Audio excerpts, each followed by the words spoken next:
Now, before this performance commences, important, and for the consideration of others, please make sure all cell phones are turned off. Turn yours off, reach into the pocket of the person next to you, turn theirs off, at least put them on to vibrate so you can have an entertaining night. Please also note, because of copyright restrictions, the making of any audio-visual recording and taking of photographs is strictly prohibited. And prohibited is a big word for no. As a safety precaution, please note your nearest emergency exit. In the very unlikely event of an emergency, please follow the instructions of our ushers and theatre staff. Thank you for your attention. Enjoy the show. And now, ladies and gentlemen, and anyone that doesn't identify with that rather broad category of human being, please welcome to the stage your MC, your host, your facilitator for the evening, Jeremy Corbett! Thank you. Thank you. Kia ora tātou, welcome. Was recently Samoan Language Week as well, so talofa lava, thank you very much. Kiribati Language Week, so come the Māori is there, welcome. And as you probably know, Gang Awareness Week, so want a smack in the head?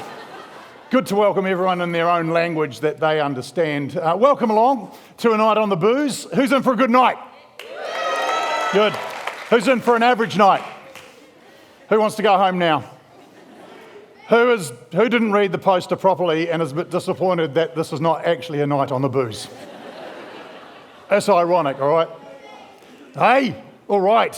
Why am I here? My name is Jeremy Corbett. Look, I'm as surprised as you to be standing here. I wasn't quite sure why, but I'm here to facilitate a discussion between recovering addicts on behalf of the St Mark's Foundation, which does such valuable work with addicts in your community right here in Marlborough. And shout out to the St Mark's residents. Where are you? We went and visited them this afternoon.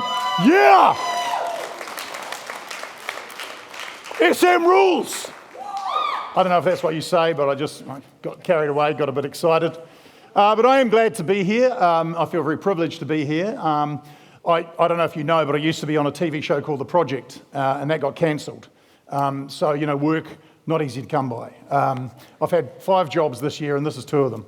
So, yeah, I'm happy to be here. I do count myself lucky. Not long after The Project got cancelled, the whole of News Hub at TV3, that got cancelled as well. And to any news hubbers out there, I just want to say kia kaha and full respect to you. They're wonderful people, the news hubbers, and very resourceful people. Although news hubbers been shut down, they will find ways of making an income, feeding their family. Very resourceful, very smart, intelligent people. And on that note, Paddy Gower has asked me to tell you he will be giving lap dances in the car park after the show. Yeah, man. Yeah, gold coin donation. So I'll probably have one. I want not $2, but certainly $1. I'd pay 20. You give them $20. Well, for me, oh man. Now you see what's happened here. You've done the classic mistake of mistaking this for a conversation instead of a show. But lovely to hear from you. Lovely to hear. I love this theatre here in Blenheim. Now, one of the things I learned, mainly from Mariah Carey, was that you don't earn respect, you demand it. So when Philippa got in touch, Philippa from the St Mark's Foundation, got in touch and said, we'd love to have you along on Tuesday to chat for a big night on the booze. I said, I'll do that, but I've got certain conditions before I'll do any job. And she said, what are those conditions? And I said, well, firstly, I want a good-looking audience. Well done, they've come through with that. Give yourselves a round of applause. Yeah, loving it. Although I like the twist they put on it by putting a couple of mingers in there. You know who you are. That's good. Wasn't expecting that. That's a nice surprise. I said, I'd like to perform in the greatest wine-growing region in New Zealand. Yeah, but unfortunately Central Otago was booked out, so bit of tension. No, that's interesting. I like to test an audience. I don't want you to be too much on side. So I said, no, I want it to be in the sunniest town in New Zealand. And Nelson was booked out, so no, I'll give you one. I got a good one for you. I said, I want it to be in the town with the biggest swinging population in New Zealand. And they said, see you at Taylor's Dam. So, done. They've come through with the conditions. That's all good. Look, I'll give you a bit of a rundown of what's happening this evening, just sort of go through what we're planning to do here. So the rundown, turn up, then we come in here, then we sit down, then we turn the lights down, and then I come on stage. We've done a lot so far. We've ticked off about 4 out of the 10 things I had. So many KPIs, we could probably just call it quits and just go home. But we'll continue on because I'm going to get Paddy and Pam out here to have a chat. Got a bit of a short film featuring Danyon and Nicole, and we'll get them out to have a chat too. A bit of a discussion. Then Philip is going to come out and sort of close the event. Then we'll have a bit of a chat in the foyer for those who want to chat in the foyer. And then I'm just going to pencil in there probably about 9 o'clock, I reckon, fighting. Just because I could sense that tension earlier that going to be a bit of fighting break out. Now, I look around this room and I see a lot of, diverse community and age-wise as well. And it's one thing that I like to do when I'm on stage, when I've got a bit of a platform. I do like to talk a little bit about one of the issues with age, and that is the bit of a fight between the boomers and the millennials, right? We sort of butt heads. I'm at the tail end of the boomers, right? So I'm a boomer, and I see a lot of millennials out there, sort of that 25 to 44-year-old age group. I see a lot of you out there, and I feel that we've drifted apart. And I feel it's my job to try and bring us back together, right? So that's what I like to do whenever I'm public speaking. I talk to the millennials. Now, one of the accusations the millennials make about boomers, one of the things everyone's upset about the boomers is that they bought all the houses when housing was cheaper, then pulled up the ladder and no one can get onto the property market. Yes, we did that.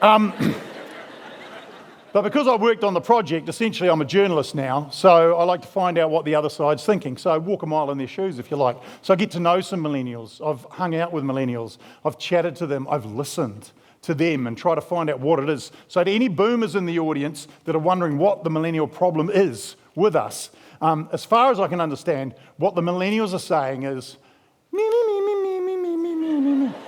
So I hope in some way that's helped, bridge the chasm between those two generations. All right, we're going to get our team out shortly, but have you heard of imposter syndrome? Yeah, people are pretty familiar with imposter syndrome. It's sort of that idea that you faked it until you've made it, right? And someone's going to tap you on the shoulder and say, hey, the gig is up. We know that you don't deserve the success and all the rest of it that you've got. I hadn't experienced it until today because this is a bit of a different challenge for me, It's like, normally I can come out and be funny and take the mickey and the rest, but obviously we're dealing with quite a serious topic this evening, but we do like to inject humour. But I said to my wife, Megan, when I was in Auckland, just before I left to come down, I said, honey, I think I've got imposter syndrome. She said, oh, yeah, why is that? I said, because I'm just hearing this voice. It's saying, you're too old, you're not funny anymore, you won't identify with the people in Blenheim. What do you know about addiction? You're not a doctor, you're a fake, you're a fraud, you shouldn't be going. And my wife's so beautiful, Megan, she said, honey, honey, honey, I had no idea you could hear me. So that's true love, right? All right, you guys ready to meet your guests? Good, thank you. Love the energy. Love the energy. I've got a little bit of an intro for each of them. So here we go. Born in Dunedin, South Island. You probably knew that. Journalist, broadcaster, one-time politician, part-time gang member. Yes, one-time Catholic and mother of two. We're also right next to each other in Wikipedia's lists of New Zealand TV celebrities because of the alphabetical thing. Her most memorable line, if you want to quote it, especially for us in New Zealand, was puffed up little shit, which was fantastic. Please welcome Pam Corkery. Here she is. Thank you so much. Shall we go for the? I think we should. Let's go for the hug and try and not smash microphones. All right, Pam, okay. You sit down while I introduce the other guest. Speaking of puffed up little shits, born in New Plymouth, North Island, probably knew that as well. Journalist, political correspondent, political editor, one-time Catholic and father of two with a BA from Victoria University and an STD from Massey. His most memorable line that you probably knew, said quite loudly in a library, "This is the fucking news." Apologise for the swearing. That's the quote. Please welcome Paddy Gower.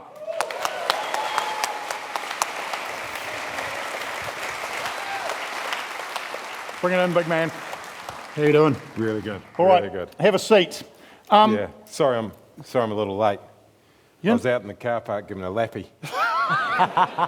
Well, I told them after the show. Yeah, I know. There was only one guy out there. He said his name, quite a big guy, said his name was Sunny Dog. He's from the mongrel mob. Oh, really? Yeah.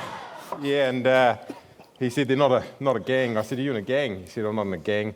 Down here, we're a swingers club. Right. Okay, so this has not started the way I thought it would. Well, that's fine. So let's start I'll off. see you all out there. He's sorted, so I'll see you all out there for the lap dance afterwards. It's all good. Yeah. He's happy. And don't touch Paddy. All right. Why are you here is going to be my first question. Pam, perhaps you want to just give us a brief sort of talk through of your journey and why I now refer to you as a recovering addict. Yes, I am a recovering addict. 16 years. Thank you. Thank you. Yes, my children are very pleased, I can tell you. I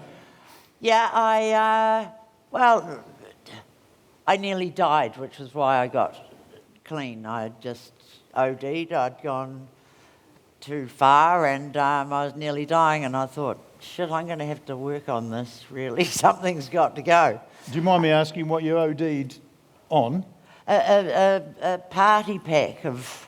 I'd been on the plane coming back from Sydney, and then I met up with some good, helpful mates who said they were pharmacists, and I believed them, you know. And there you go. All right, yeah, the reason I ask is I thought sort of alcoholism was what you were a recovering addict from. Carry on. I Sorry wasn't choosy. Oh, really? Oh, no, you show too much faith in me. No. Let's see. I think I started using when I was about, and I say using for alcohol too. You know, they're all drugs. They go alcohol and other drugs. You know, because they are all the same. But I certainly was a keen alcoholic, and you know, to the regret of my family, the worry and everything, I just thought they weren't much fun. I decided in my head, because I justified my drinking and using. I'm married 3 times. That's ill-advised, you know, especially if you don't see it through. That's 3 divorces. Addicted to marriage as well. Yeah. Couldn't give it up. Well, I just thought sometimes, and I say this to women only, you know, just when men get a bit whatever, you think, oh, shut them down by marrying them. And that's what I did. And I wasn't a nice wife. I was an awful wife. I didn't know how to give and receive love. I just sort of thought, I'll get one there. Hopefully they can cook, and that will be that. And they were all good cooks, yeah. And the first one, I'll give him credit. He gave me 2 beautiful children, so that's wonderful. 2 daughters, of course. Yeah. And then I wasn't going to get involved that way again. I thought, this is getting a bit. It's almost as if I'm a bit slutty, I thought to myself, and. So I thought, I'm not going to hook up with anyone. And around that time too, that was when, you know, a few years later I got clean and I started going to AA, NA, anything with an A in it. And I spotted this quite nice fellow. And I thought, oh no, not again, man, you know. And as it turned out, he spotted me. And there's sort of a kind of a rule in recovery. It's not a rule, it's just a suggestion.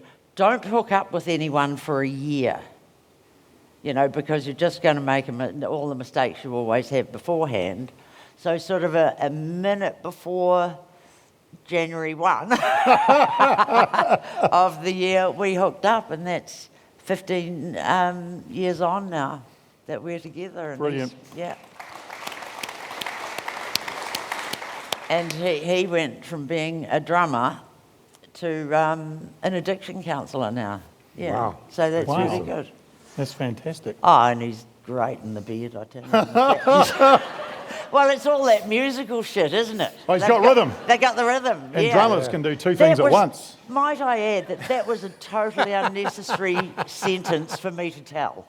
Wasn't that unnecessary? And I'm very sorry to anyone who'd be offended. We appreciate the sharing and want more. TMI is the thing. I've got questions, but before that, Paddy, do you want to talk us through your situation? Well, first of all, it's an honour to be here in Blenheim and in Marlborough, and it's an honour to be here on for the St Mark's Centre, Yeah. and I know that the people out here, and it's an honour to be beside this absolute icon of New Zealand. So give her a round of applause and all of you Yeah. guys. Yeah. You shut up.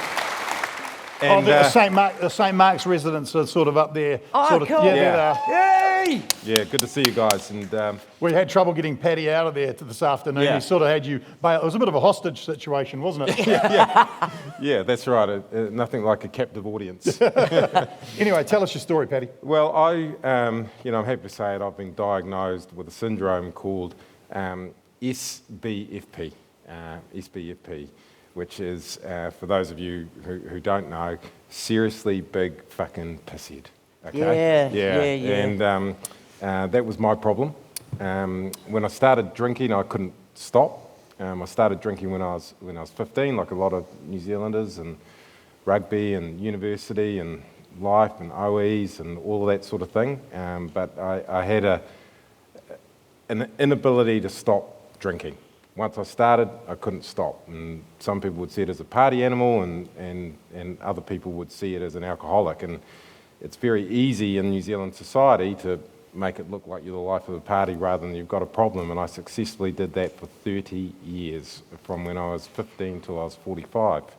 And at that age, I realised that I was an addict, that I was an alcoholic, and there was only one thing that if I didn't want it to end badly, and by jinkers it came close a few times, that things were going to end really badly for me with drinking. And that's my story. I'm no different from the people that are sitting up there. I told them that when we were talking today. I'm an addict just like they are, and 3.5 years ago I kicked piss into touch, and I'm still sober today.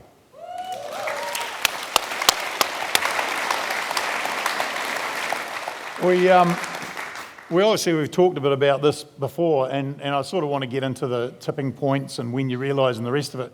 But I also like your stories of when you realised that you had, it's never over, right? It's always a challenge. Well, that's what we always say. But Pam, you had an interesting take that when you decided to give up booze, what did you say? It was several days later or something? 11 days Yeah. later. I do 5, but I mean 11 with this hand. Right. I'm just trying to trick you. The first 11 days were terrible. I thought, well, they're challenging, but I thought, how can I live without alcohol? And then suddenly something happened after day 11, and I thought, this is amazing. I can't believe it. I feel good. And I always lived inside when I was using, seldom out. You'd never see me with a suntan. I didn't want nature.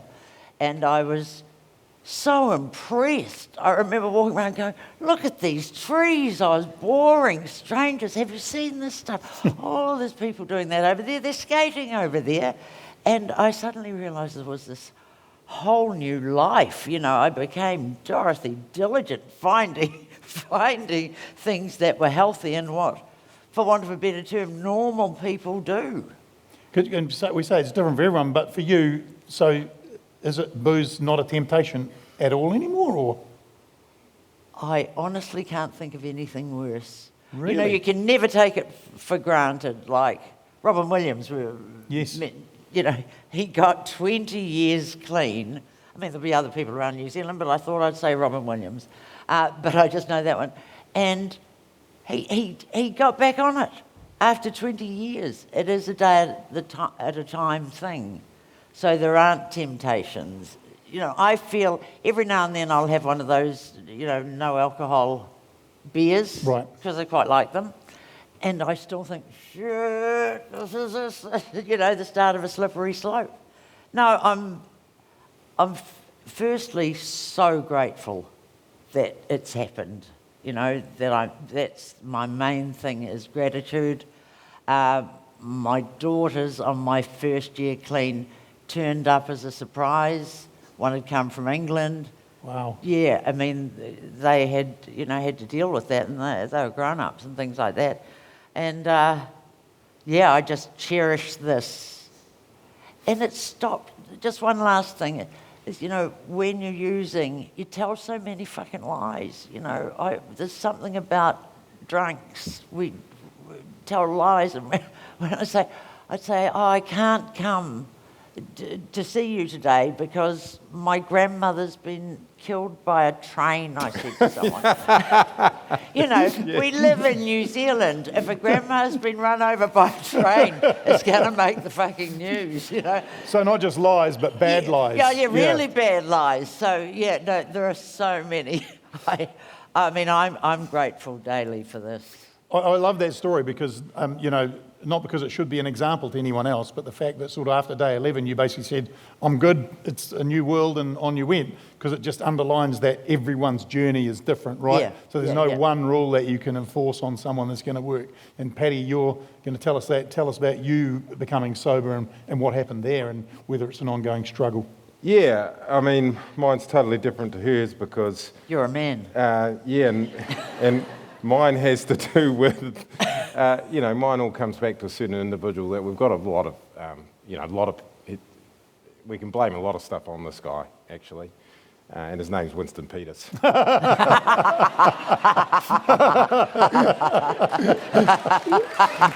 didn't see that going. Yeah. So anyway, people might remember, I was the political guy. You said that in your nice intro for you selling me for the lap dances. And in 2017, Jacinda Ardern, she got elected and she didn't quite have enough votes, and she's with the Greens, and the Nats got in, and they Nats got quite a few votes, didn't have enough, and Winston was in the middle, and he could decide who was who, and he decided to take 6 fucking weeks to do it. I think people would remember that, right? Yeah. And I was the political editor, and we were sort of going around, and then eventually he announces it, and he goes with Labor, and finally it's all there. And so what do you do when you're an alcoholic and something big happens? You hit the town. And so anyway, I'm downtown partying, and I'm out with the Greens, and one of them tells me, we've got a referendum for cannabis in this agreement, and I was on the AM show with Duncan Garner the next morning. I was like, here's my scoop. I'll fucking come in the morning and break this news to the nation and start dominating, this new government. And I went down the steps of this place just out onto the street, and I crept over to the taxi to get in and say, take me home, sir, like I have a million times. And I was just about to open the door, and this guy comes along the street. He goes, is that Paddy? And I was like, yeah, mate, it is. And he's like, mate, have I got a story for you?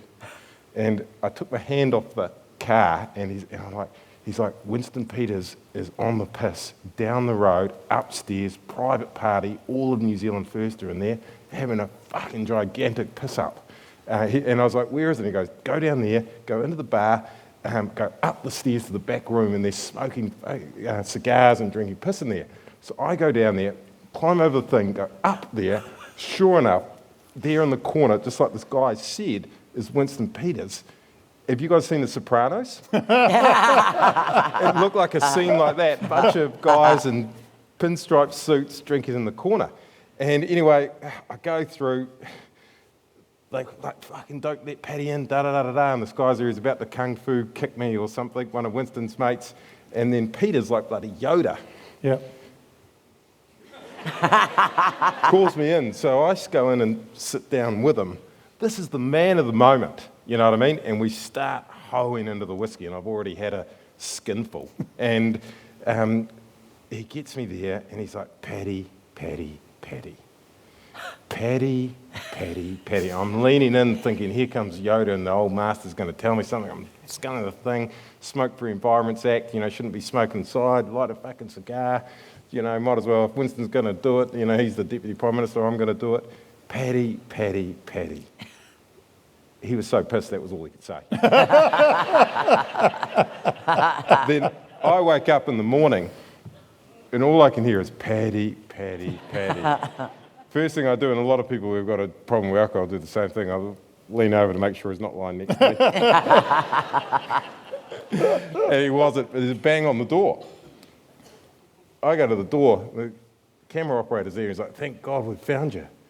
And I'm like, why is that? And he's like, it's 3:30 in the afternoon. You've missed Duncan's show. And Duncan had gone on air and said, Paddy's pissed, call the police, last seen on Courtney Place, which was true. Wow. And that really was one of my wake-up calls that I had a problem. Failing, it's a funny story, but I was the political editor. That was my job, to be there the next day to report for the Nation. And I had gone out and got absolutely fucked that I couldn't really remember anything. So it wasn't really Winston's fault, it was mine. But that's But it's kind of his.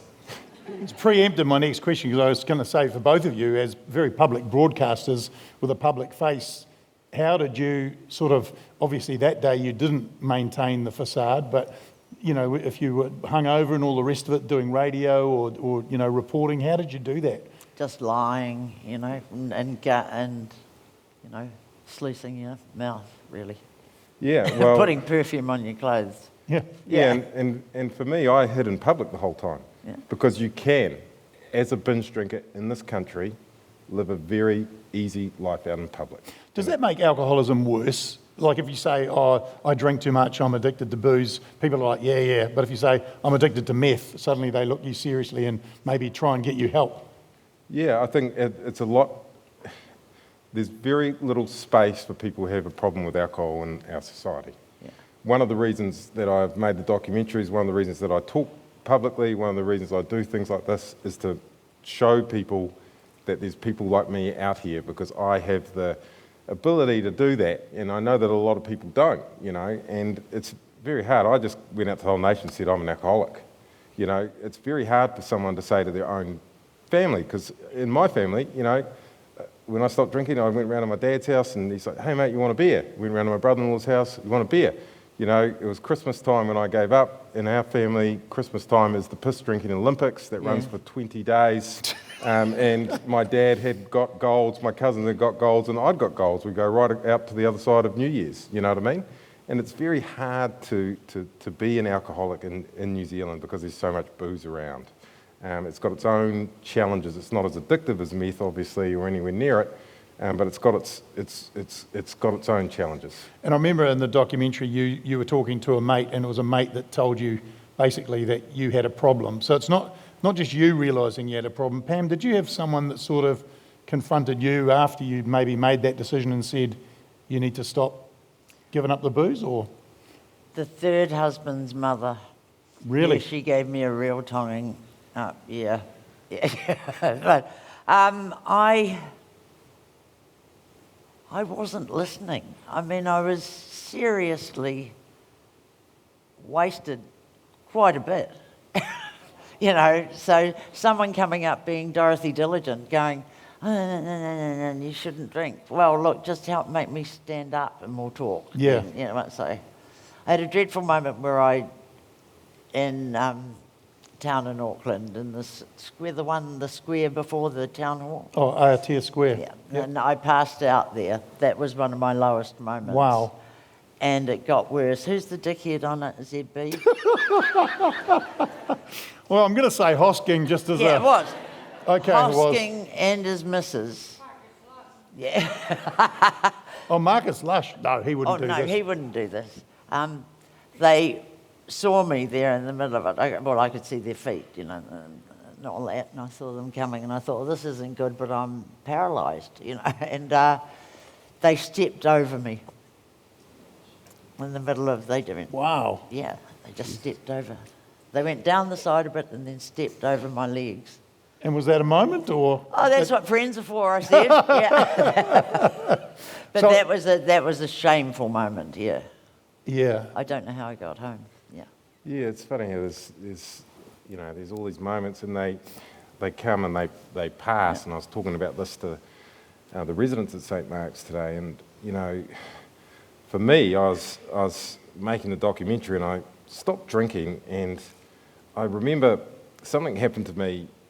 I woke up one day, and I hadn't been drinking for at least 2 weeks, and it was the first time that I would ever have got through a weekend without drinking. I cannot remember having a weekend without drinking since I started. And my friend had had a leg amputated when we were younger, and he had always complained of having a phantom leg where he felt pain there, yeah. Right? And so I knew about this. Anyway, I woke up after 2 weeks of not drinking, and I felt hungover one day. And I had a headache, and I was wondering, where the Gatorade or the Powerade was, and I had a dry throat, and then I said to myself, hey, you're not hungover, you can't be. You've actually done 2 weeks off the piss and you're feeling great. But what I realised is that the 30 years of drinking had screwed with my brain so much. My body had become so conditioned to being hungover that it was playing tricks on my body and saying that I was, and I realised then that I had a real problem, that I had messed with what was upside of my head. And to my great shame, I walked in here today, and the last time I was here, I was presenting a conference, and I was down here, and I remember I was sweating, I was hungover, it was, because I'd been out all night here in Blenheim, and, there's just so many places like this around New Zealand that are just littered with my hangovers, and me hiding them from people, and that's just part of it. And, I was there making the documentary, and we were sort of somewhere like where we are now, and there's a scene with a psychologist, and I'd always thought, I'll give up drinking for a month, and the end of the documentary would be me having a beer and saying I'm going to keep drinking again. But I'd started to really get into it, and I was sitting down with a psychologist. Obviously, I've been on TV for a long time, and you kind of know, the guys are filming. I'll show a little bit of emotion here, but not a lot, and I'll just let enough in. And then the psychologist was opposite me, and I was getting very interested in sobriety by this point. And then I looked at the psychologist and thought, you know what? These guys are fucking expensive. Yeah. And this is a freebie. And, so I started to get into it with this guy and actually forget that the cameras were there. And we went through, stress, reasons for drinking, stressful job, society, the workplace culture, friend culture, pressure, and we went through all these reasons why I drank so much, lockdown, all these kind of things. And then we got to the real reason. And for the first time in my life, I said to this guy, we're talking about when I started drinking, I was 15, and my mum went away, and my dad got a keg, and I got pissed and spewed up outside, and classic kind of Kiwi story. And I started drinking from there. And then we got to the real reason that I drank. And that was because I thought back then, and for many years after that, that I was ugly. And I had no self-confidence. And alcohol, when I went out, would mask that, and I could become life of the party. And when I said that at age 45, that I had no confidence because I was ugly, as people can see now, a lack of confidence is not a problem that I have. But here I was, as a grown man, realising this and admitting it for the first time, and I said to myself, fuck, bro, you idiot.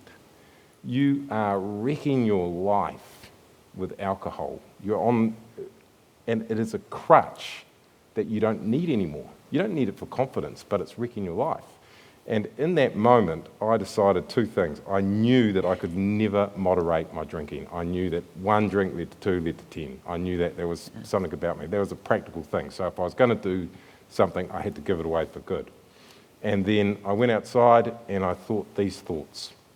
I said to myself, Paddy, life is for living, and I don't want to waste it anymore. And I never, ever drank again. Wow.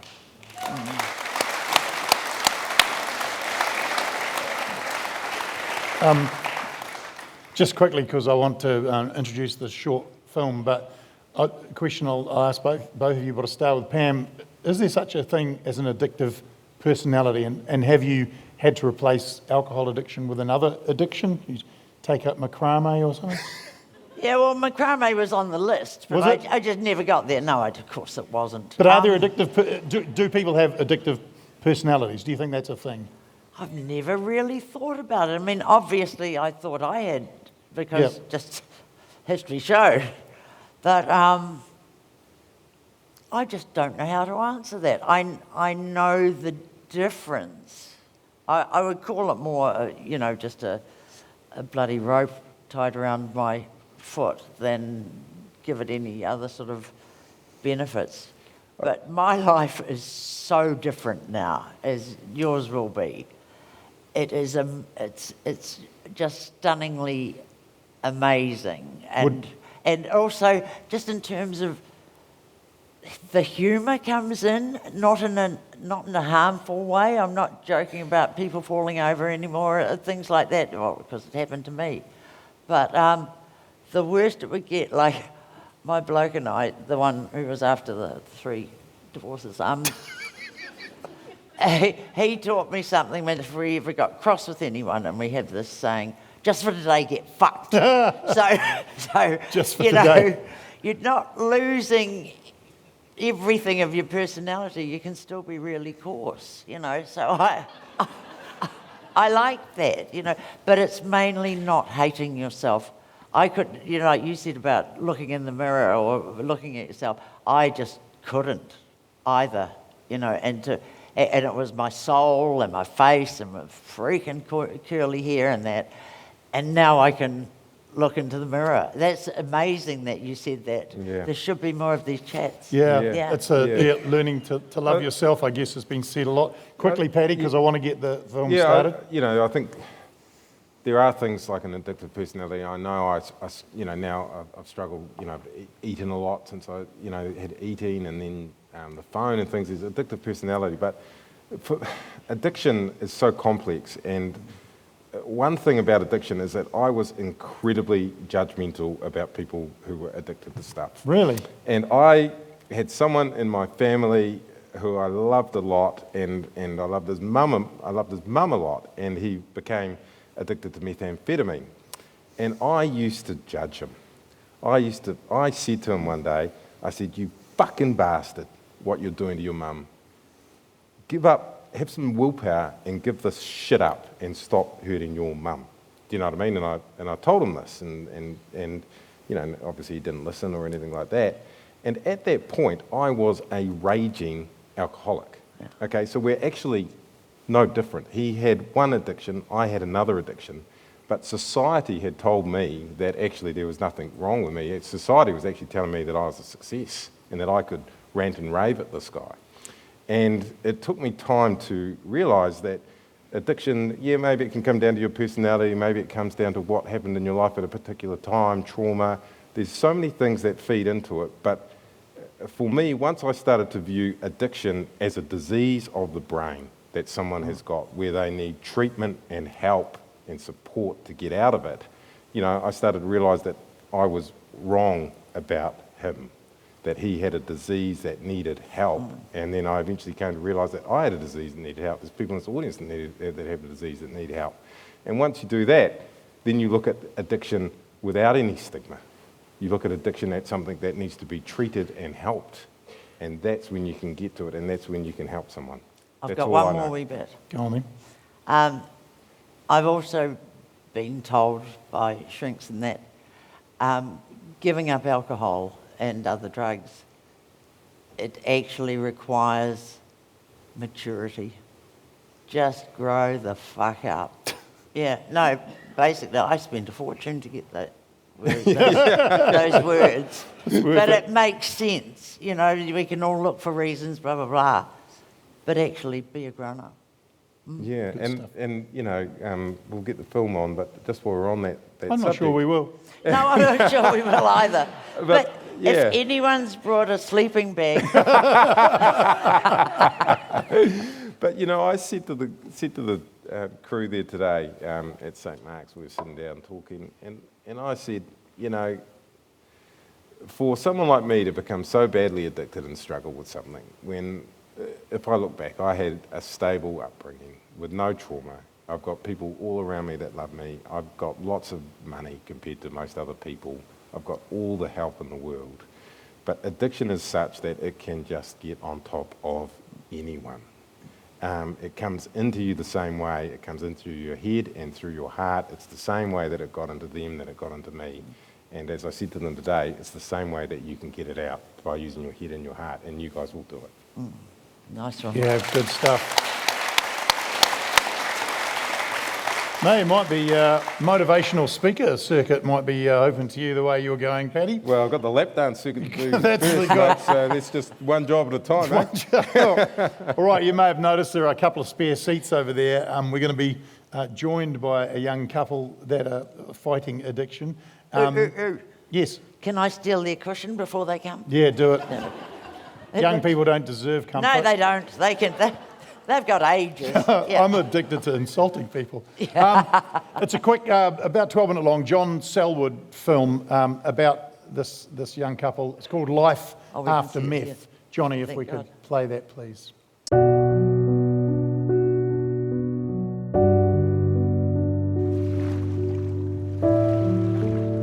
I lost my moral compass. I did things that I can't even comprehend. Navigating the impact of meth. The first couple of years I tried to hide it so bad because I knew the shame and I knew the disappointment it would bring to my family. This is a story of courage and of hope. Two former addicts sharing their struggle to go clean. I'm well over 4.5 years clean and sober. I'm engaged to the love of my life, and I have a life beyond my wildest dreams. But I have been in the deeps of hell, and I've managed to get out of it by putting one foot in front of the other.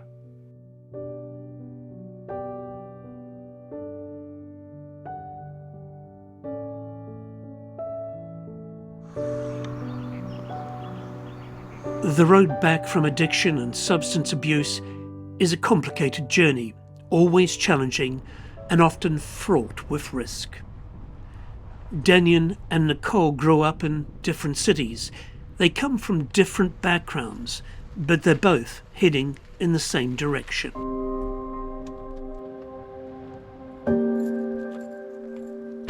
Their objective is to stay clean and to rebuild their lives, helping others who are on the same path by sharing their own lived experience and the advice of experts. The first thing to remember is that nobody starts out and says, I want to be an addict. Nobody decides when they start their drug using career that they're going to get into problems with it. It's not easy to go to someone and say, hey look, I'm fucked. I'm a meth addict, what do I do? You know, like that's one of the hardest things, especially when people don't expect it. And I kept saying to them, so how do I get her off it? And they said, you can't, she has to do that herself. And I was like, but she can stop, she's just not going to at the moment. And they said, there's usually 2 ways it ends, jail or a coffin. And I said, oh my God.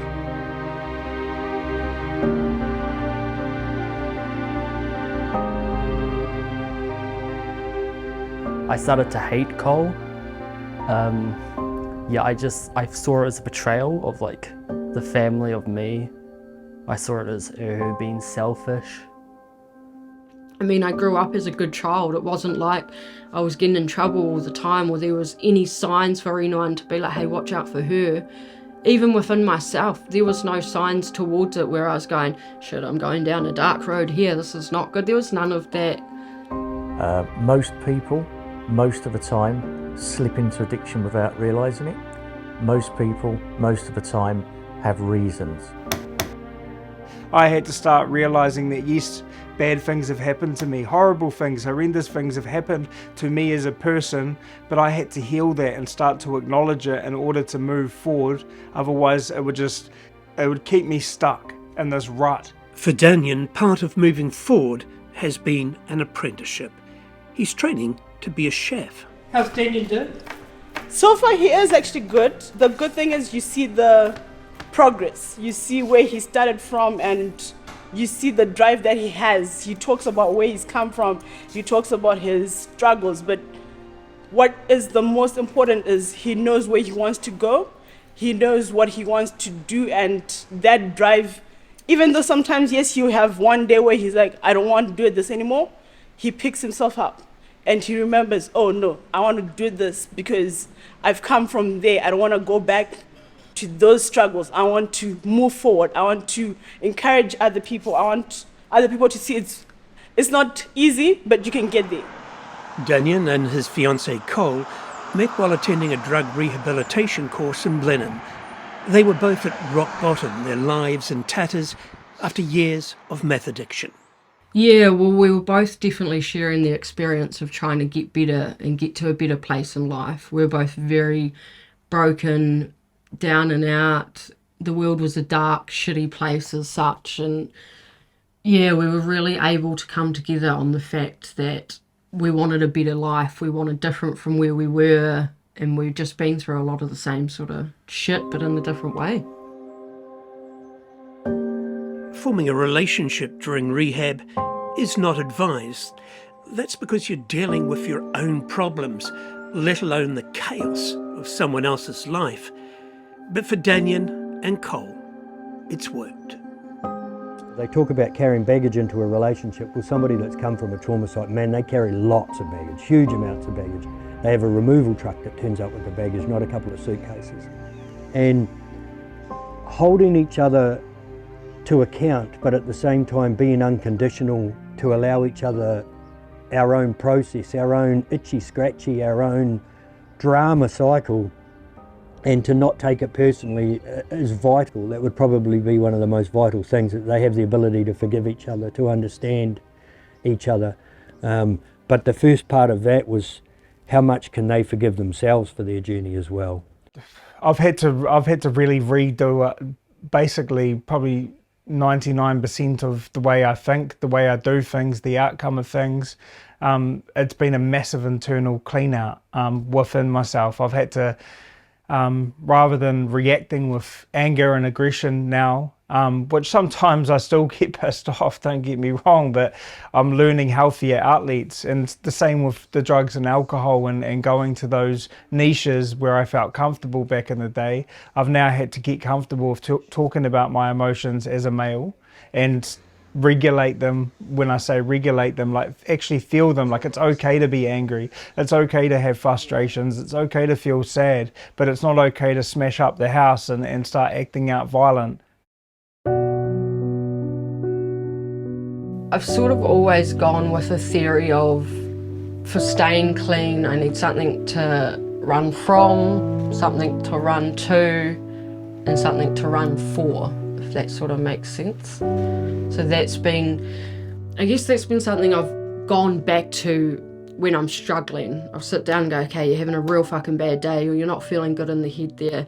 But where have you come from? Okay, we're running from that addiction. We don't want to end up back in there. Where are we running to? Okay, we're running to a better life. We're feeling this is okay. And what are we running with at the moment? And then I'll focus on whatever project I've got on. I've always got something on the go.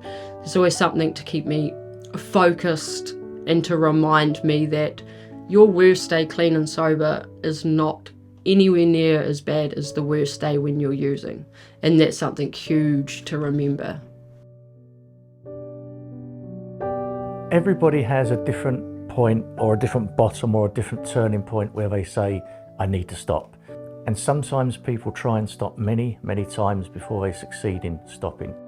The big turning point for me was in a paddy wagon from Nelson to Christchurch on the way to Christchurch Men's Prison. I was in the youth unit there a couple of times, 2 times. And I think sitting in that prison and reconnecting with a lot of these boys that I was in foster homes with, that I was in boarding school with, that I was in health camps with, it really started to make me realise that this is the path that I'm going down, and I need to start creating change. I was offered to go to rehab. I took that offer, and that's where the kind of, the healing journey started, but it hasn't been a smooth ride. For those grappling with substance abuse, recovery is not a linear process, and changing your behaviour does require some tough choices.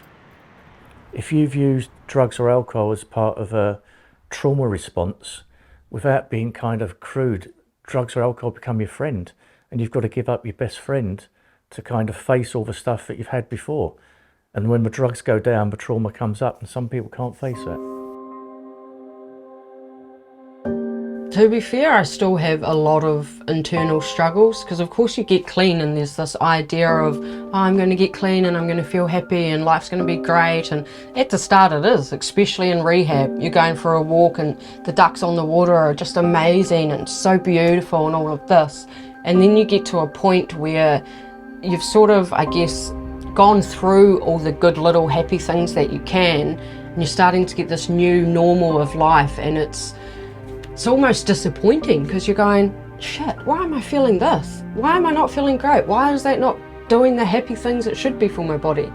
And then you realise, well, actually, I've been so used to pushing all this down and suppressing all of these normal feelings as such that now I'm just all over the show and I don't know how to even regulate my emotions. I don't know how to feel properly, and when I do start to feel, I can't just run away and have a puff and not feel that and think about something else. And yeah, it's a bit of a shame having to feel things sober sometimes. It's hard, but it's the end goal of going through those feelings and getting to a place where that same situation or emotion can come up and you don't need to feel like you need to run away for that puff.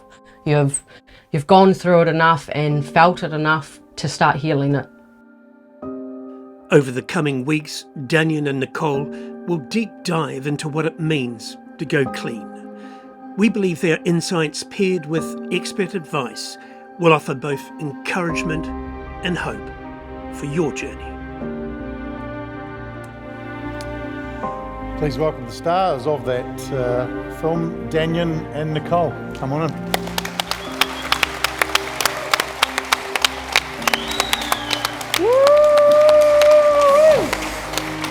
Oh yeah! Great stuff. Thoughts on seeing that? I guess you've seen it a few times. A few too many, yeah. Yeah. I think it's good to have it put out like this in a way where, in the nicest way possible, people don't really have a choice but to listen to it. Yeah. Would be how I felt. And Danyon, update from you. You're now a qualified chef, correct? Yeah. Go you! How does that feel?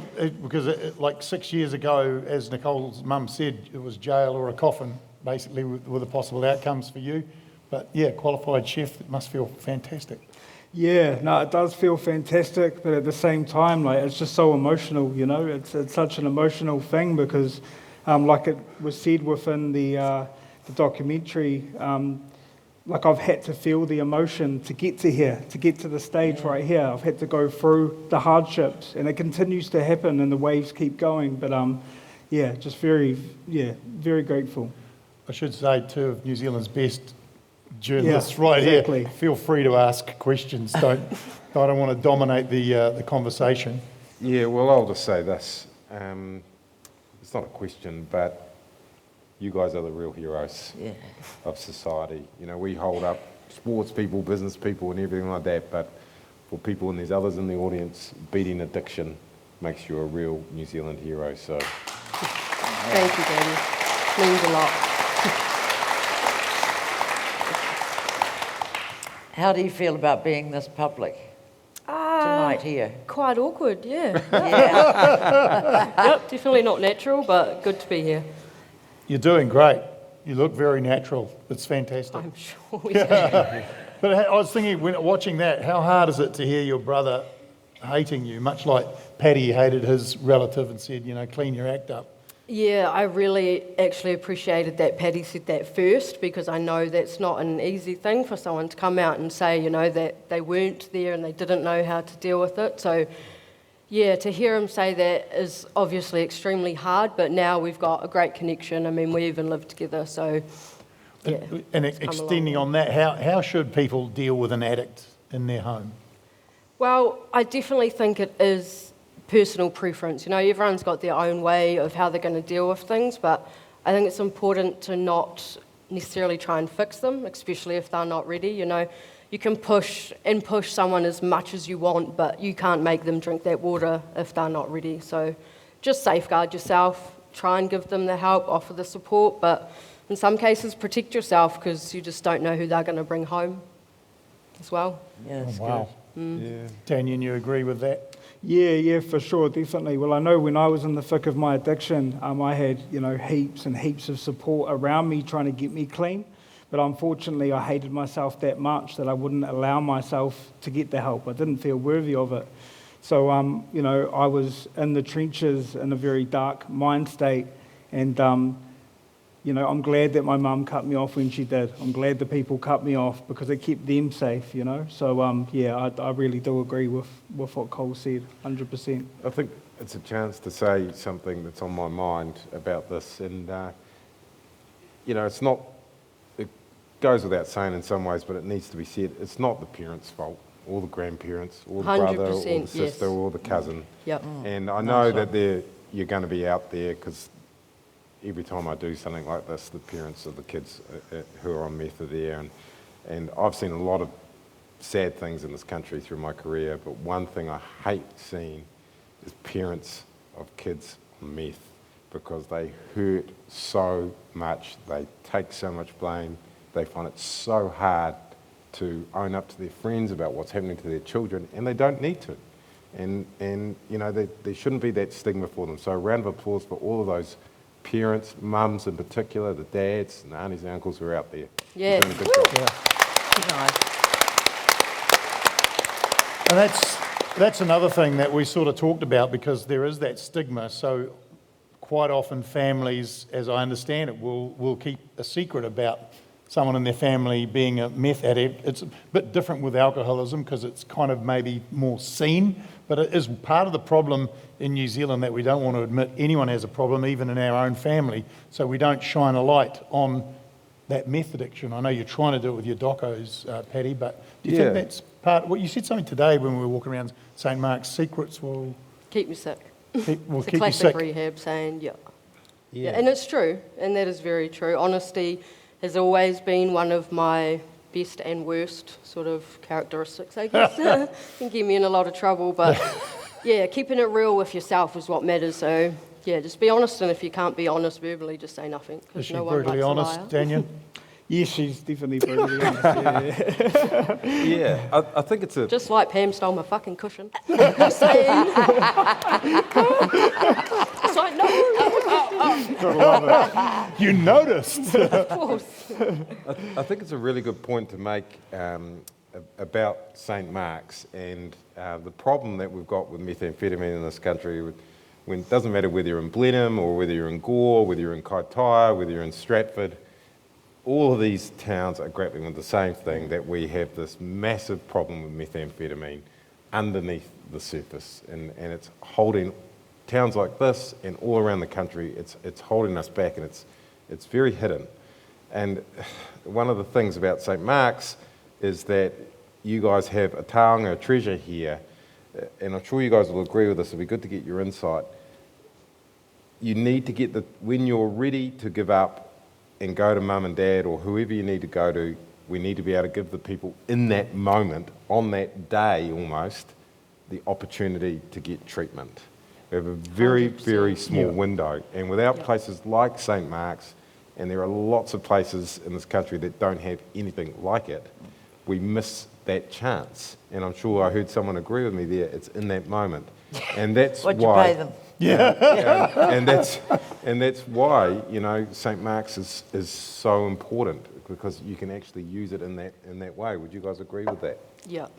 The problem is, though, those drugs that you talk about, and they're dreadful, but alcohol's still the biggest number in New Zealand, and it's accepted, and that's great if people enjoy a beer and have two, or I don't know, you know, liquor hurts you no matter that. You know, they always say with a glass of wine, no, one will be fine and everything. No, they affect your stomach and your everything as well. And I think the whole, the sort of, you know, listing, which I agree to, which I agree with when it comes to illegal drugs, the legal one is our major enemy. And possibly makes people behave the worst. Oh, hell yeah. When you see someone you really liked and you thought they were, you know, a nun almost, and you see them dancing on a coffee table at your birthday party, you just know things have gone wrong. Yeah, this wasn't meant to be the way to perform. But you think of, you know, pregnancies from, you know, alcohol and drug use, and the violence. I mean, at least if you're doing the sort of heroin, you're going to go to sleep. That was a That's bad... not a recommendation. That was a bad joke. So start with heroin Yeah. and then progress to a shandy. Well, it's just, yeah. It's a very tricky one, and you know, I've spoken a lot about alcohol, and one thing I've never really wanted to do is preach, because you know, for a lot of people, alcohol is fine. You know, for me, it's obviously not. But a lot of people can have a good time on alcohol and they can use it and I can still have the odd drink yeah, too. you can still have the Yep. odd drink. Yeah, and, she you know, is. Yeah. and You don't, do you? No. No. you know, and that's fine. But Pam's right. It's you know, methamphetamine. You get life in jail for dealing meth. You can go and buy a box of Steinies alongside your peas at the New World. Good comparison. And What sort of it's that- peas are you it's buying, that by the simple. way? The garlic or the chili? No, the Pam's always. Oh, yeah. Cost of living. Cost of living. Yep. And Yeah. but you Well, know, we should change the government then. that's the thing. You know, people talk about the police and we've got to ban gang patches and we've got to do this and that. And actually, if you look at what the police are spending most of the time called out for, it's alcohol-related harm, right? So you can go and ban all the gang patches you want, but actually, what they're spending their time on. People are worried that the EDs are overloaded. Well, go down and ask the ED doctors and nurses what they're dealing with on a Friday, Saturday, Thursday, Sunday, Monday, Tuesday, Wednesday, Thursday night. Alcohol. And we just seem to conveniently, because we all like it, and it's, you know, and it is fine, and we're in an area where people, it's an industry and it's been around since the beginning of time and it's not going to go away, but we do make it okay. And for some reason, meth and everything we worry about, but alcohol we have a different view on. And actually we shouldn't, because if you look at the damage that they do, meth and alcohol, it's kind of similar. I learned something from Danyon today. You're talking about meth and drinking. What did you say? That you can just keep drinking on meth. Yeah. So it makes you drink more, or let you Yeah, well, drink? it doesn't. I guess what I kind of figured out, because I didn't just start off a meth addict, you know, No. I started off with marijuana and alcohol and all of that. But when I found meth, I could just continue drinking, I could continue taking other substances, and I'd just be the same. So I'd just be fried, basically. And yeah, as you could imagine, that can cause many different, and it could be different for other people as well, you know, but yeah. A common theme we're talking about, and maybe you sort of said you didn't have trauma in your life, but talk to me about trauma, because you sort of were talking today, that seemed to be like the seed, if you like, for most of the issues and the addictions that you've both had. Yeah, do you want to? You go on your trauma. Well, can I just say, you know, My life wasn't too bad growing up. Danyon's had a bit of a harder go, so. But it's what makes us different. He's more based on trauma. Science believes that you have to have had trauma to become an addict.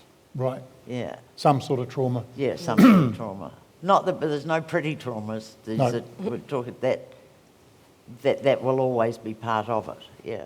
Well, I guess yours was, Paddy, your That lap dance I just did. Well, you said, you admitted when you're talking to the Yeah, psychologist you know, that the your trauma self-impression was around my self-confidence, and while that might, you know, trauma might probably wouldn't be the word I'd put on it, because it kind of makes it out to be really bad, but actually, when you do break it down, self-confidence is at the heart of so many of our problems, you know, and it can be traumatic for people. Of course, it's not on the same level as abuse or things like that, but it's a trauma for people, and it holds us all back in different ways. And for me, it led to alcoholism. Yeah, and you shouldn't diminish it by saying it's not as bad as someone else's, you know, the comparative thing within your life it was. But Danyon, going back to you, tell us about, you know, you were saying something today, talking about that trauma and how you realise that that's kind of where a lot of your issues came from. Yeah, I think one of the biggest traumas that I've kind of gone through is the self-hatred, and a lot of that has been, you know, external situations as well. But just kind of growing up, obviously being a ginger, growing up being bullied in school but also, having ADHD and only being diagnosed when I was 12. So from 12 to 5 in school, I was taken out of class. I was the naughty kid. I was put with the caretaker. I always felt like I didn't belong in this world, a couple of serious suicide attempts within that, when I grew up and stuff, because I just felt like a fuck up. I just hated myself so much. And through this process of discovery, as Paul that was on the video has reminded me, like it is a discovery journey. Like I needed to start loving myself. Because at the end of the day, like people are going to judge regardless, but it's about what I think of myself. There's so many humans out there, not just men. I do a lot of advocate work with men's mental health and stuff like that, but everyone struggles in one way or another, and so many people are taking their life, and you've got to ask the question why. It's because there's so much pressure, and obviously it comes back to trauma. Trauma can be such a wide subject, it can be horrific trauma, or it can just be falling over and embarrassing yourself on stage or something, Yeah. Why are you looking at me when you said that? I know, but he's so wise. It's like, hey, Buddha, what's going on No, here? but I am. Yeah, you are. You two are way ahead of us. Yeah. Tell me about the men's mental health stuff. What are you doing in that? That's good of you to be giving back so soon. Yeah, so I've been on and off on social media, kind of sharing my experience. It's definitely had its uphill battles. Years ago, I actually had a press release with Mike King. I was very early. That's a shame. Yeah. I was very early into knowing what the media and everything was about, and I ended up getting headliners and stuff like that, and I wasn't ready. I ended up relapsing quite bad and fucking a lot of things up. And then, just going in and out of treatment centres, basically. And I've got to a point now in life where I'm well over 5 years clean and sober. I'm a qualified chef. Yeah, man. Yeah, thank you.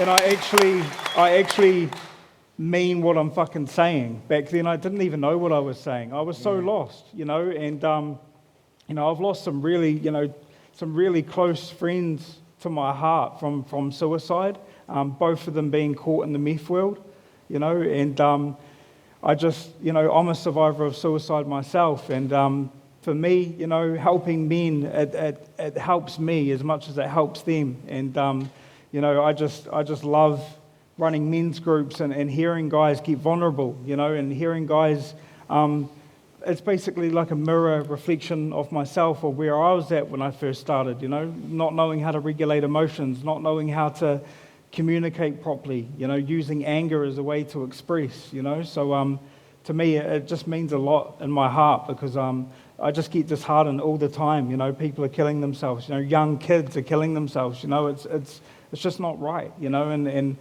yeah, it's yeah. Oh. It's okay to not be okay, everybody. Yeah. For you two, there's a lovely crew of young ones, around 9 to 12. In the audience, is there anything? Because it's you're great. They're on their phones. But no, that's good. Yeah. There's nothing I can tell at my age to that age group without them going whatever. No, but it's good. It's same as the question I was going to ask you. As a parent or as an adult that knows someone that young, like you said, 5 to 12, is there anything we can do or to help or to help you when you were that age? Is there anything that anyone could have done or said to help? I think it's, as hard as it sounds, it's getting really to the nitty-gritty of why and what's going on. For me, yes, I dabbled in like huffing and smoking weed and acid and drinking whatever, but meth was what was the massive issue for me. So it wasn't like when I was young, oh shit, pull her out, fuck quick, have a talk to her, sort that out, but there was nothing you could have said back then other than, do you realise what you're doing is going to be all you want to do soon? Like whether it's huffing, whether it's smoking weed, whether it's drinking, whatever. When you're young, it's so easy to, oh, this is great, oh, just a little bit more, and then that's all you need to be happy from now on, is that. There's no longer, the going outside and So I think if you bring it back to what's going on for the child and what it is that they're lacking really in their life to be trying filling it, whether it is trauma, whether it's pain, whether it's school, whether it's stupid fucking social media bullshit, like whatever it may be, yeah, I think it's just about, and of course first you've got to have the parents or the family or whatever there to be capable of that. A lot of New Zealanders don't have that. And they have to be aware. I mean, were you good at hiding? Fuck yeah. Your early dabbling? Yeah, definitely well hidden. And I mean, even with my meth use, it was 2 years before I came out to my family and said, hey, look.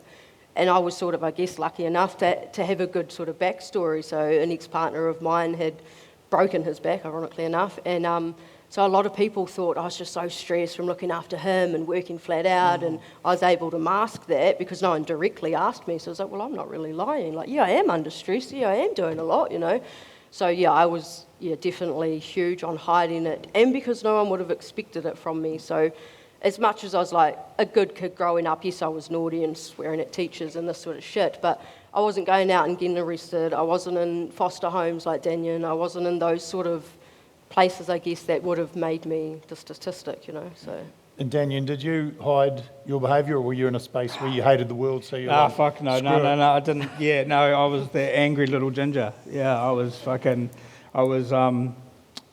breaking windows. But a lot, like when I look back at it, and I guess going back to your stuff around, the younger ones, I think for me it really came down to actually having a space to let that stuff out, because, when I was having these tantrums and stuff, there was obvious reasons as to why I was having those tantrums. But it was just, he's got ADHD, or he's a little, there wasn't really going in and out of shrinks and in and out of boarding schools and in and out of foster homes and getting shipped from one place to another. All that really did was instill the rejection, I'm a piece of shit. Whereas, if I could give any kind of suggestion, it's making these kids feel like they're fucking worth a life. Because I didn't feel like I was worth a life back then. And it's not my mum. With good reason, yeah, it's not my mum or my parents' fault, but it's just, it's being passed from place to place, to organisation to organisation. I really think there should be a one-stop shop for this, for an umbrella. To make you know that you are 100% worthy. Yeah. Was there a moment that anyone said or did anything that made you feel better about yourself or better about the world? Yeah, definitely. There were definitely moments when I was younger. Like I said, I had a lot of support. I did have a lot of support, but I just wasn't. I wasn't ready to kind of take that support on, and kind of thought that people were against me. And what was the turning point? Yeah, I guess the big turning point for me was hanging off a ceiling. Yeah, and I'm sorry to it is a trigger warning and all the rest of it, but I attempted to take my life at 15, and I'm lucky that a good friend of mine, his brother, heard the ceiling crack and cut me down. But I'm just so grateful. We're all lucky. Yeah. So that was my turning. Tell it to the young ones here tonight. 100%. Give them the word that it's just. Yeah, like it's not part of life. No, it's not. And these feelings and emotions and these hardships that we have faced, they're given to you because you can handle them. Yeah. Because you can conquer this and you can overcome this, and you can sit here on a stage with Paddy fucking Gower. You know what I mean? Yeah. It's possible. Yeah. You're incredible. And can I just add one thing to that? On a spiritual level, if you commit suicide and you're thinking the pain's going to end, doesn't. I'm sorry, you'll carry that pain over and you leave a shit ton of pain behind. So if you can hold on to that bit of actually this isn't going to make it better, 9 out of 10 times people commit suicide, spirit lifts above the body, they look down and go, fuck, what have I done? Leave it out, I reckon, the topic. Yeah. Yeah, I think one of the things that's really come through here for me in seeing the team there today is that treatment is really the key to getting out of addiction. I'm sure that the two of you would agree with that. Methamphetamine is one of the most dangerous drugs on earth. And the one thing that we haven't tried as a society, we've spent 25 years attacking supply and arresting gangs and stopping stuff at the border and all of that, and we need to do that as well. But the one thing that we haven't done in New Zealand is try and help the addicts and address the demand. And until we do that, we're never ever going to get on top of it. And St. Mark's provides that opportunity to basically, by stopping an addict, you stop demand. And it's that simple. And that's where, you know, St. Mark's can step in. It's worked for people like this. It's worked for many others. It's worked for a friend of mine who's in the audience here tonight. And by doing that, you stop addiction. So you're very lucky to have St. Mark's. Yeah.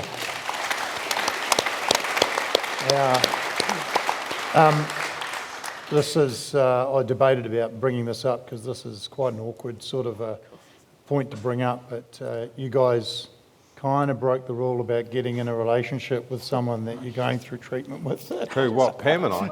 Yeah. Oh, I didn't know. Revelation. You're announcing. Wait till the Sunday paper. No. Yeah. Were you like Pam though? Did you wait a year or? Look, I'm just going to be training him for others, really. No. I hope no kids heard what you just said. As much as we didn't wait a year, we waited 2 years to live together. So that was a key for us. That was huge. So in St. Mark's, in rehab, when we met and we start getting together and I'm all happy and lovely, and may I add, my counsellor sent me into St. Mark's with a photo saying relationships in recovery, and it was a person sliding down a slide made into a cheese grater. So I was sent in with this little like, and I was like, yeah, I know I'm going to meet someone in there, but thanks, yep, we'll hide that. So I was very aware that was a very high possibility for me to meet someone. And so when I meet Danyon, I'm thinking, oh, yeah, great, someone who wants the same life, this is going to be wonderful. And he turns around and goes, this isn't going to be lovely, like, this is going to be fucking horrible, we're going to need relationship counselling. And I'm thinking, what, you know? And yeah, it was fucking hard, because not only obviously you've got your separate shit and your addiction and that, you're then trying to come together, and if one's triggered, and you know, you've got all these boundaries, so it was very important for us to be able to separate and not spend, you know, all that time in each other's pockets. So you're saying like two years waiting before you lived together was Before a very we lived important, together. Yeah. important step in that. Yeah, massively, yeah. So even if you meet someone in rehab and they're great and wonderful, do not live with them straight away, because they may not be wonderful for a wee while yet. Need a bit of time. Tell me another word that's come up when we've been chatting is accountability. That's an important word. Talk to me about that. Yeah, well, I think, you know, in a therapeutic community like St. Mark's is, I've been to many different treatment centres, but St. Mark's really highlights, you know, sitting around in a circle and holding each other accountable as a group. And from where I've come from, you don't narc, you know, that kind of shit, you know, you don't snitch and all this type of stuff. You're going completely against the grain in a therapeutic community, because it's encouraged to hold people accountable, but then you go deeper than that, it's the behaviours. So it's the behaviours that lead us to using in the first place, it's the why. So I think it's really important, especially in today's life, holding myself accountable most importantly, and if people that, you know, I don't really like what they're doing, it's really important to speak out and actually, you know, hold them accountable in a loving, kind way. It doesn't have to be fuck you, you know, it can be in a nice way, but that's definitely what the therapeutic community model has definitely taught me. Yeah, I mean, I had a completely different sort of form of accountability because I came out as an alcoholic on national TV, so the whole country can hold me accountable. That works. Not everybody can do it that way. But the other thing that I did was, you know, because I got filmed getting absolutely pissed by one of the best camera operators New Zealand has ever seen, and a guy holding a little sound thing over for the top. hours at a party. Yeah, for hours at a party. And I tell you what, if you ever want to cut back your drinking, get someone to film you. Because watching it is incredibly difficult. But you know, that part of accountability for me is good. And I know when people come to me and they say that they've got a problem with alcohol, they find it very hard to even tell someone in a therapeutic way, their own friends or whatever, and get the kind of thing that you can get at St. Mark's. You know, they have to end up holding it in or lying, saying, hey, I'm training for something, or I'm on this, or I've got this, or something like that, and kind of sift around. So there's something really in the therapeutic style of St. Mark's that can help all addiction. And the thing that really struck me while we're there in that therapeutic environment today was, you know, St. Mark's is a charitable foundation, and you're very, very lucky to have it and have all the people that have put money and effort into it down the years. Because I say this in every region I go to, if you wait for the government to come along and help you with your problems, you're going to be waiting for a long, long time. They're not going to come. The best solutions to our problems in this country are solved by our communities. And St. Mark's is that solution. It's that simple. Well, can I just say, well, I'm going to, Emma, aren't I? I've said can I now. You've nodded your head, thanks very much. You know, St. Mark's, brilliant and everything, but never overlook NA or AA. These are free places which have been working longer than any of the pay-your-way areas. And, you know, I didn't want to go into rehab because they wouldn't let me smoke there. So I just went, well, shit. You know, if I don't have my cigarettes, I will kill someone.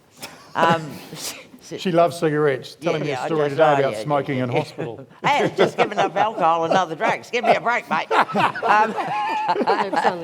But I found NA and AA amazing. I had to ask what NA meant today. I didn't know. Narcotics Anonymous, right? No, It means not available. Shit, is that what it means? Not applicable, Oh, yeah, no wonder all the junkies were there. No, but they bring another kind of love because people volunteer and you sit in a meeting where no one interrupts with you. I couldn't believe it. There'd be like 40 garrulous people amping to say how miserable their life was or how good they were. And they just, you know, deal with it. Who's the annoying guy from the UK with the long hair who's just been... Russell Brand? Russell Brand, yeah. I took him to a meeting in Auckland. Oh, okay. Yeah. It was just extraordinary. So everyone was, whoa, it's Russell. You know, when he came in, I gave them no warning because that's the kind of bitch I am. And except for the newspapers. I gave them... And there's a pretty ugly photo of me and Russell, I can tell you. He looks great. And anyhow, when Russell came in, everyone was, whoa, you know, there's Russell there, and they're looking, and then they asked someone else to share from, you know, at the start, and suddenly everyone forgot Russell because we're so self-involved as addicts that you can only be excited with Russell for so many minutes. It was beautiful, the even nature of he didn't get that overwhelming hurrah. It was just because we're all addicts. It was a beautiful ending. I thought, shit, yeah, we're from so many different layers of society and backgrounds and that, and we're all the same. Yeah, we all share that. There's something about that nature that, you know, the first time that I went to an AA meeting, and I've been to an NA meeting as well. You don't like them, do you? Yeah, you know, I do now, but when I first went, I sort of was like, what the fuck is this? You know, because when you live in a life of addiction like I did as an alcoholic, you know, while I was drinking, I never ever had one conversation with a person who didn't drink about what their life was like. Whether, you know, I sort of literally talk to people for a living. It's my passion. And I had never had one single conversation in my whole life with a sober person about why you do it. I just would block it completely out. And, you know, I'd go to these NA meetings and AA and I'd wonder what they were fucking doing and hated it. But now that I'm on the other side of all of that, you know, I can see the beauty of it and the sheer power that you have when you are honest about something. And when you're dishonest about something, you don't have that. You know, these guys have got it. I feel like I've got it now. Pam's got it as well, where you can be honest. And I remember when I did it, this is the kind of society we live in. Two of my mates came to me when I went sober, and they were both from different sectors of my life. They didn't know each other. And they both said the exact same thing. They said, love what you're doing, PG, love it. And but do you remember the time when I told you that I wanted to give up drinking and you peer pressured me to drink again? Two of my best mates. Just from a little separate reminder. things. And I just felt this massive sense of shame, because I do remember both occasions where I was just like, what are you doing, mate? You know, and I wasn't like 15 or 16, I was like in my 20s and 30s. It's very Kiwi culture though, right? Very Kiwi culture, you boring fuck, and all that sort of stuff. And it just brought this great sense of shame on me, because I had been not just a problem to myself, but I've been part of the problem for other people. Oh, screw them. They're grown-ups. Fancy blaming you. I wouldn't have had a bar of it. Yeah. Just one woman's opinion. I like something you said earlier, Paddy, about how you went out and you, after that, you know, talking about with a psychologist and that sort of breakdown, and then asking you, you had to reprogram your brain to think completely differently. And you were saying something similar. You basically at St. Mark's kind of had to pull yourself apart, get to that broken down moment to rebuild.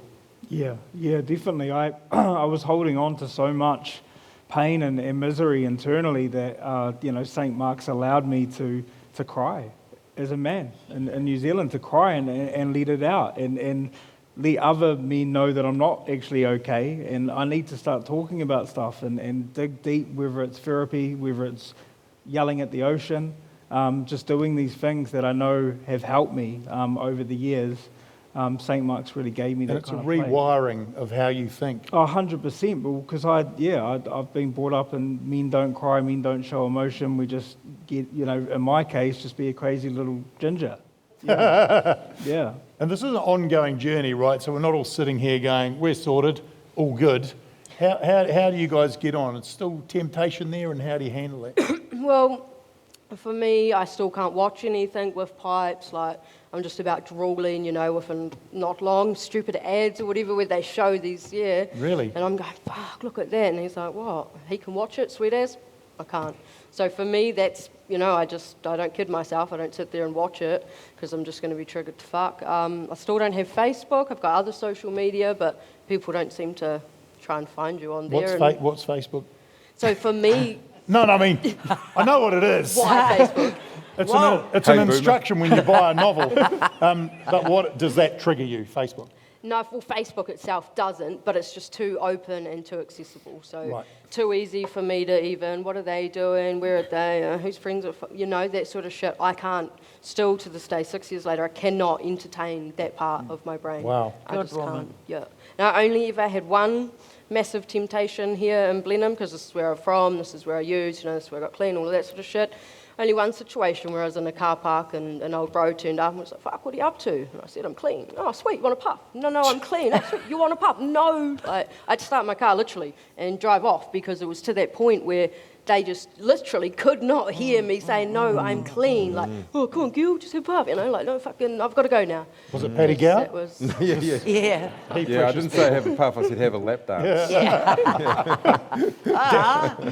So Danyon, you can... Oh, sorry. And Danyon, it's even more worrying. You can watch that stuff, Danyon, but you can't have a beer. No, I don't kid myself anymore. Like, for me, I'm very much like you guys. I just know from my experience of trying to convince myself, I could have a drink or I could have this, and then I'd end back up, if not way worse, where I was at the beginning. And I just know that about myself. And I don't judge people that are going to have a drink or do recreational drugs and stuff. I just know myself. Like, that's really what it comes down to. It's the same as me, bro. And that's the journey of discovery and doing that. Like, you get to know who the fuck you are, Yeah. Great. Nice one. Great. I mean, it's just interesting listening to you talk, because actually our stories might seem quite different, but the things you say are very similar to how I feel. I mean, I can't drink. I don't really care if other people drink or do recreational drugs or whatever. And actually, as a person in my sort of stage of life, a lot of my friends still drink, and if I want to be normal, I've got to be around alcohol. And I'm lucky that I can actually do that. But for me, it's just like you. I don't feel awkward or anything about it. when I walk into a room, and sometimes I'm doing what you're doing or something, there's a whole room of people drinking or whatever, and people look at me and you can sort of hear them say, I wonder if he doesn't drink anymore or whatever. And I feel fucking proud when I pick up a water and I know that people are looking at me. Because I know that not drinking has given me mana. That is the way that I think of it, you know. Yeah. Nice. And there it is. And I'll just follow up on that one quickly. In terms of with former mates, you know, and when it came to I got clean and everything and that, they sort of left me, you know, because they wanted me as a fellow user. Drunk Pam, or user Pam. And yeah. I actually can't tolerate being around people who are drunk or using now. It's just like, you know, I'm not going to lose heartbeats and time in life listening to someone go, I love you, little fucker. That's the love I have for you. Yeah. So, no, I generally, I'd rather go to the library, quite frankly, but I just can't be bothered dealing with burbling fucking drunk. To anyone out there who is a burbling fucking drunk, just take that on board. I won't be hanging around. Yeah. That's sort of our time, but chance for last thoughts from any of you, if there's... There is one thing I'd love to say quickly. So in terms of Danyon's men's mental health group, answerswithin.co.nz, every second Friday up at the Scouts Den, there is the men's support group. So go to the website for the proper dates, or it's Instagram, Answers Within, because as a woman who's had a few different types of men, let's say, like the first, deepest, most lovely, emotional, fucking, how are you feeling? Oh, fuck, do I have to actually talk to you about that sort of person? A lot of men aren't like that. A lot of men can all be so different, and I think it's just so important for that space that is there and available to be used. So and it's not the only men's group out there. They more exist. Nice.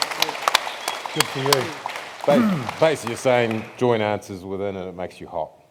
Or if your partner's a bit annoying, send him to that, and you know he might come home less annoying. What about you, Danyon? Any last thoughts you'd like to add? You don't have to, but No, I'm just absolutely honoured and privileged for Cole and I to both be asked to be a part of this. You guys are incredible. It's awesome to meet you guys and you know, everyone out in the crowd. You know, I guess this, like, you know, us sitting with you guys just shows that we're all human. Yeah, and there's you know, addiction and alcohol and all of that. It isn't bias, and there's a massive reason as to why a lot of people do it. And just be kind. But nice. Yeah. Nice.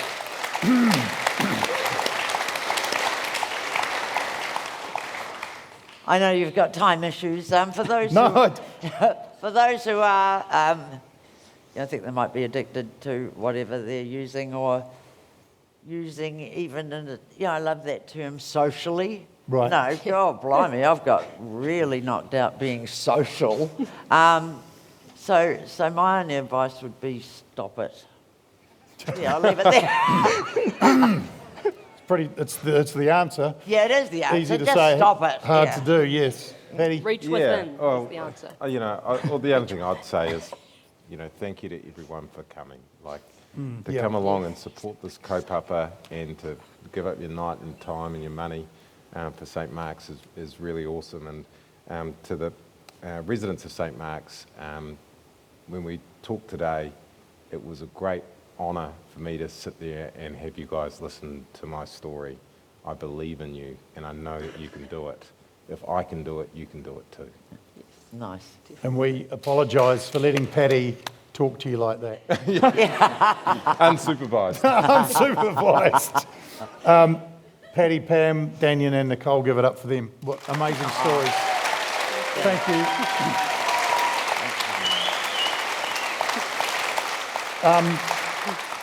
And I'd now, I guess, for closing remarks, like to invite Philippa Burns on stage, the chair of the St Mark's Foundation, just to talk to you a little bit about the fundraising side of things. And yes, we got a special presentation as well. Whoops, we'll just turn that mic on. Microphone on. Oh, might not be a wide on. Is it? Testing. No. No. Not. Do you Oh, want- look out, Paddy's going to give you his mic. You can use this microphone, or I can do it. I He can. just wants to play with you. Yeah. No. Honestly, it's written all over him. Yeah. You can. Just You a can- short technical hitch. You're Yeah. still Oh, allowed to be can I talk coarse and think? when you're Okay. clean. You still So can be really before I coarse. do what I've come here to do, really, This has never been done before, by the way. This is not. I have a really special treat here for me to give this bunch of flowers to a person who is a graduate from St Mark's and today has celebrated his 10th sober year. So, David James, you're a person I've been looking forward to meeting. Come on up.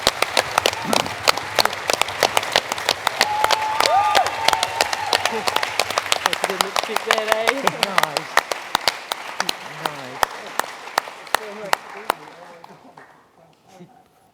Oh, squish. Yeah. I never get given flowers. Thank you. Yeah.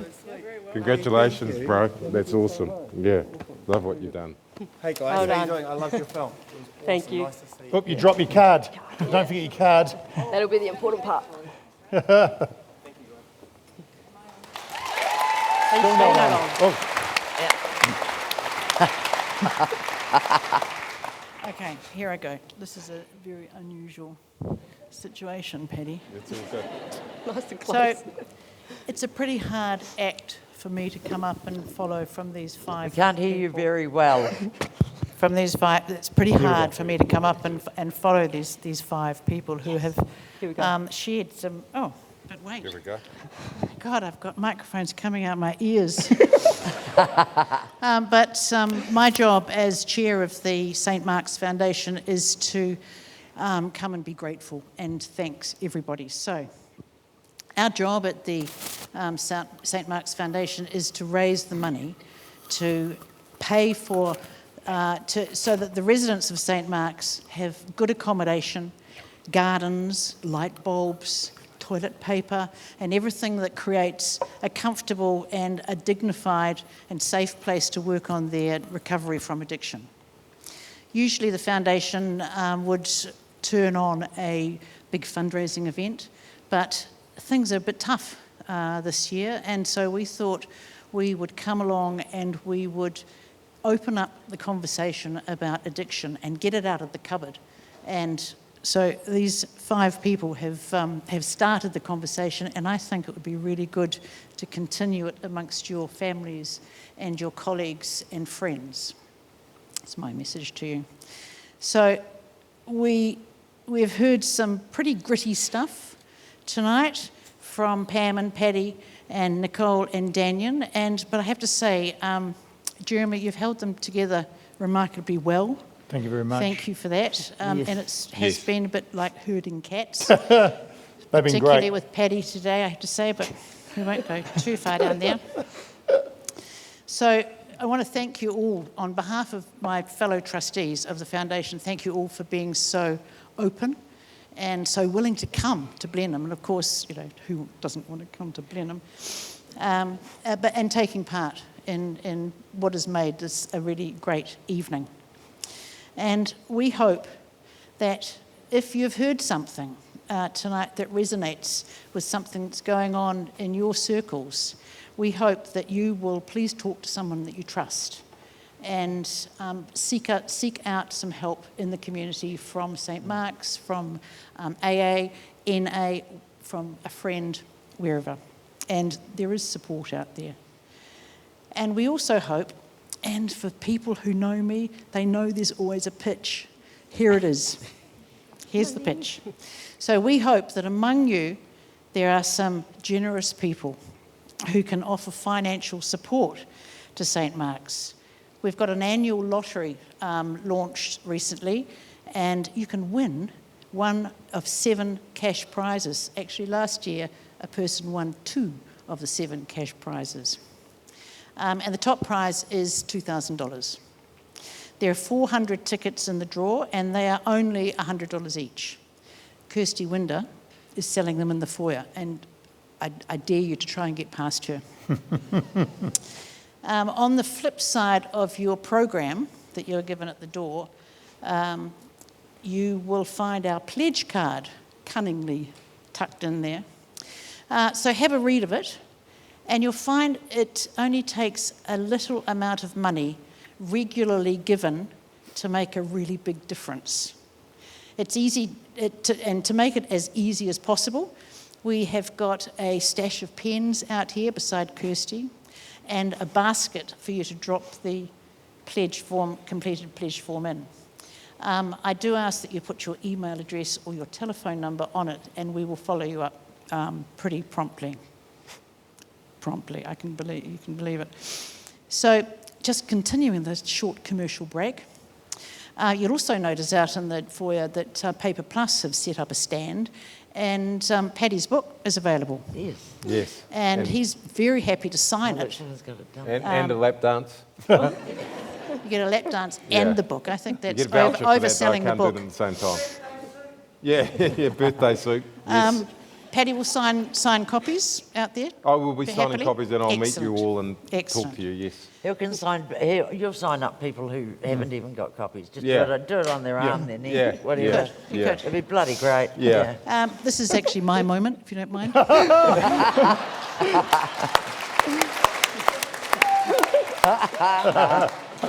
So finally, and this is very important, we want to give our very grateful thanks to the sponsors that made this event happen.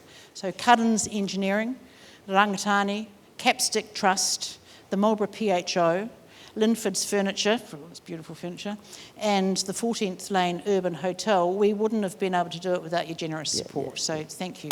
Well done.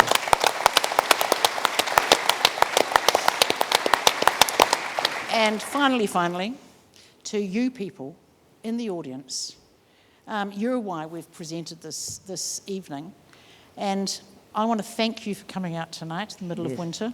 It's a big ask, and I want to thank you for supporting St Mark's. And I want you to remember that if you or someone close to you wants any help, reach out, because the help is out there. So and keep preaching till someone listens, because not always that first person's going to listen. Keep preaching. Good advice. Keep preaching. Yeah. So thank you very much, and good night, everybody.